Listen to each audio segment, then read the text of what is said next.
গত 22শে এপ্রিল এক লহমায় থমকে গিয়েছিল ভূস্বর্গ। সেই স্মৃতি কখনোই ফিকে হওয়ার নয়, তবুও সময়ের নিয়মে ঘুরে দাঁড়াতে হয়। ঘুরে দাঁড়াচ্ছে কাশ্মীরও। ক্রমশ স্বাভাবিক হচ্ছে পরিস্থিতি।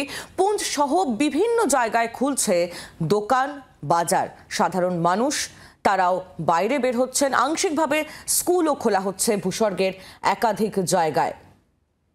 সময়ের নিয়মে ঘুরে দাঁড়াচ্ছে ভূস্বর্গ। আপনাদের সামনে আমরা তুলেও ধরেছি গতকাল ছবি, যে পর্যটকরা তারাও আস্তে আস্তে ভূস্বর্গে ফিরতে শুরু করেছেন।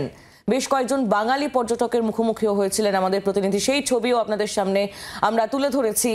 ভয় মানুষের মধ্যে থেকে আস্তে আস্তে কাটছে এবং সেখানকার যারা স্থানীয় বাসিন্দারা, তাদেরও এটা আশা যে আবারও পর্যটকদের ভিড়ে গমগম করবে কাশ্মীর। সরাসরি শ্রীনগরের দিকে নজর রাখি। রাজীব চক্রবর্তী আমাদের প্রতিনিধি রয়েছেন আমাদের সঙ্গে সরাসরি। রাজীব, একাধিক জায়গায় এই মুহূর্তে জনজীবন স্বাভাবিক হতে শুরু করেছে, দোকান বাজার খুলছে। শ্রীনগরে তুমি এখন রয়েছো, কি ছবি?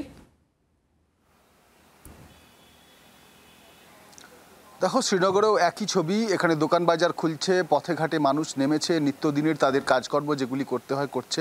আতঙ্কের পরিবেশ যেটা ছিল সেটা আর নেই, ভয় কেটে গিয়েছে। কিন্তু একটা জায়গায় খামতি রয়েছে, তা হলো পর্যটকরা এখনো পর্যন্ত আসছেন না। তার কারণ বিভিন্ন রকম সমস্যা রয়েছে।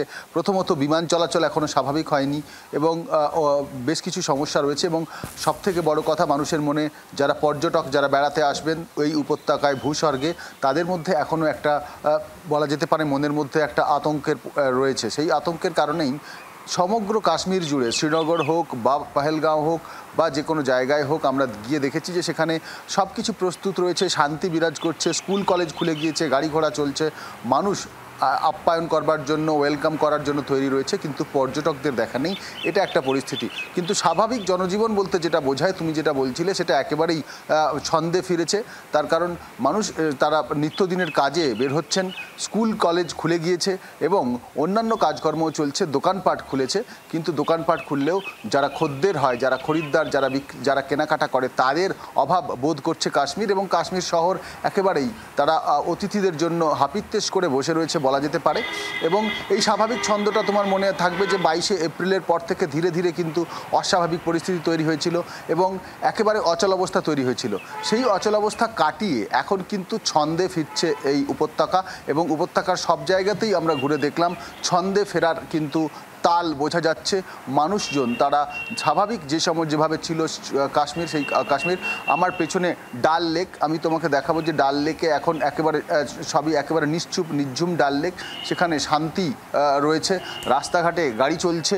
এবং এই ছবিটা কিন্তু কাশ্মীরের দীর্ঘদিনের চেনা ছবি, অর্থাৎ সকালের কাশ্মীর, সকালের শ্রীনগর যেরকমটা হয় সেরকমই। কিন্তু পথঘাট ফাঁকা রয়েছে, এই কারণে পর্যটকের দেখা নেই।